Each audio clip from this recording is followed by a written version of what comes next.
satu akan menampilkan drama tentang legenda Nenek Pakande yang berasal dari Sulawesi Selatan. Kalau begitu, izinkan kami untuk mengenalkan diri masing-masing. Dari hadiah dulu. Nama aku Adi, aku berperan sebagai warga. Nama aku Iqbal, berperan sebagai warga 6. Nama aku Ruby, berperan sebagai Nabedu.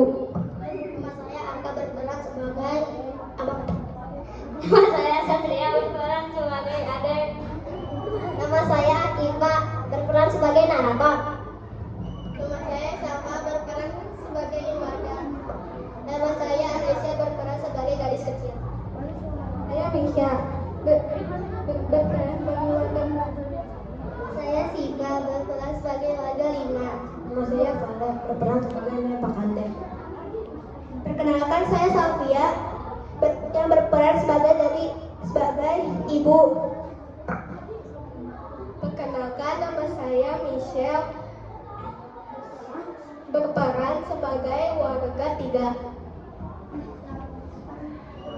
Selamat menyaksikan.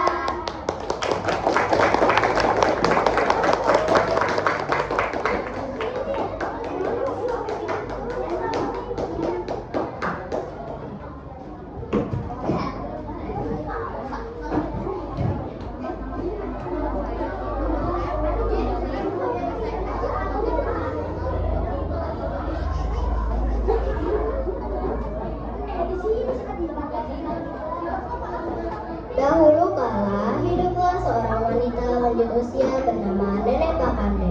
Berbeda dengan nenek pada umumnya, Nenek Pakande terkenal dengan ilmu gaib yang dimilikinya. Tetapi untuk tersebut memiliki syarat yang harus ia penuhi. Demi mempertahankan ilmunya, ia harus terus-menerus memakan daging anak-anak. Maka ia menjelajahi desa demi desa. Hingga suatu malam, ia mendengar suara tangisan bayi yang bersautan dari rumah ke rumah di wilayah Kabupaten Sepang, Sulawesi Selatan.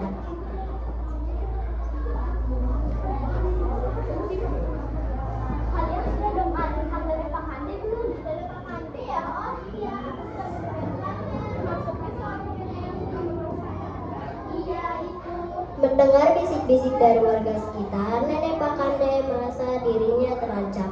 Hingga ia segera mencari tempat bernaung untuk bersembunyi sambil menunggu malam tiba.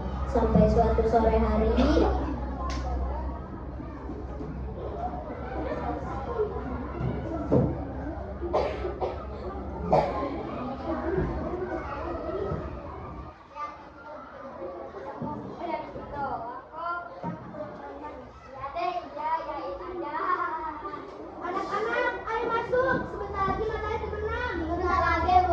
mendengar balasan sang anak, ibu hanya menggeleng kepalanya dan kembali masuk untuk mengambil camilan agar sang anak mau masuk. Tetapi saat kembali, sang ibu berteriak histeris saat melihat anak-anaknya tidak ada. Tolong, tolong, anak aku menghilang. Ada apa, Bu? Anak aku menghilang. Apa? Pasti itu dari pernikahan ini sih. Apa kita cari cara? Ayo.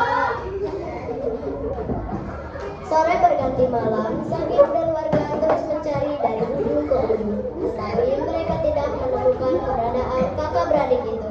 Sampai salah satu warga menyarankan untuk menunda pencarian.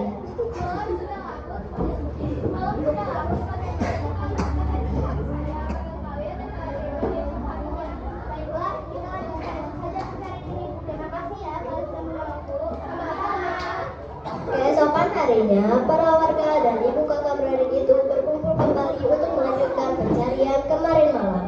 Tetapi ada seorang pemuda yang memperhatikan mereka sejak kemarin malam dan memutuskan untuk mendekatinya.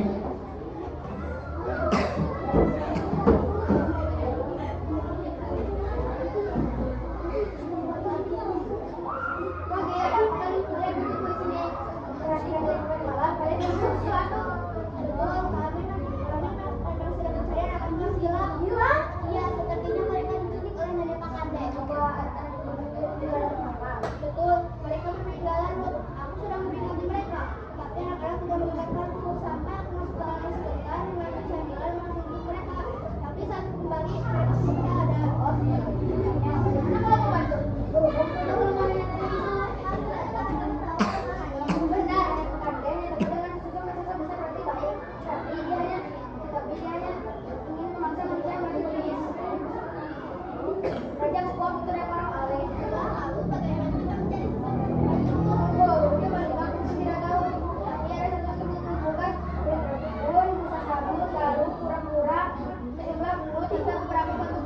kita dapat menjebaknya dengan berpura-pura mandi raksasa dengan bahan kita dalam melaksanakan salat ini.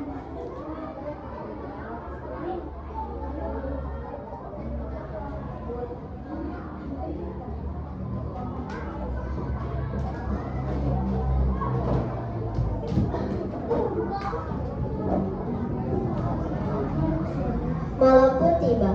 Semua penduduk mematikan lampu rumah mereka. Nenek Pak Kande yang sedang mencari mangsa dibuat kebingungan karena melihat rumah-rumah warga yang gelap. Tetapi ada satu rumah di penghujung desa yang masih terang. Nenek Pak Kande pun tertarik untuk masuk ke dalam rumah tersebut. Sebelum ia masuk, Nenek Pak Kande mendengar suara gadis kecil yang sedang asik sendiri.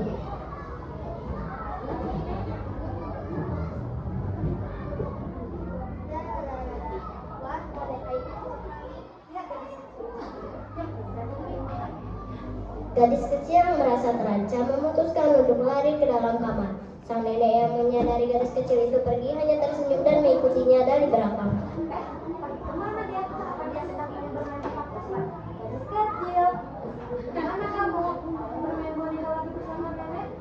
Ketika nenek Pak Kande yang sibuk mencari, tiba-tiba dia terkejut mendengar seseorang yang menyapanya.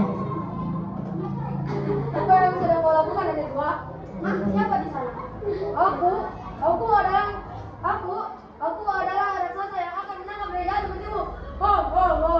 Bagaimana aku bisa lolos dariku setelah memangsa anak-anak yang tidak berdosa?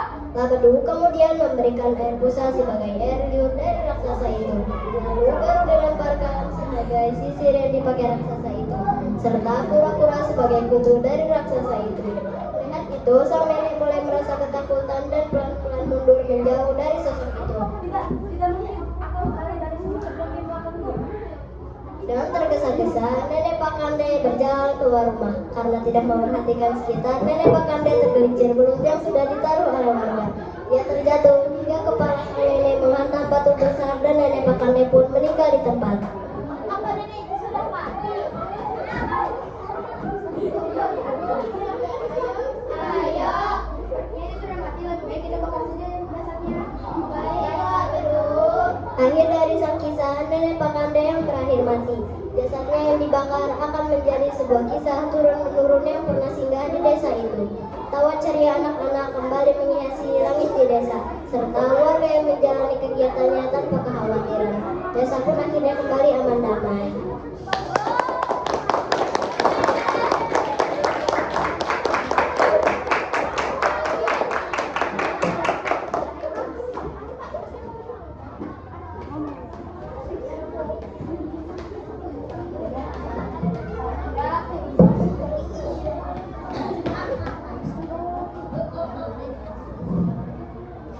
Terima kasih sudah menyaksikan drama singkat dari kami. Wabillahi taufiq wal hidayah. Wassalamualaikum.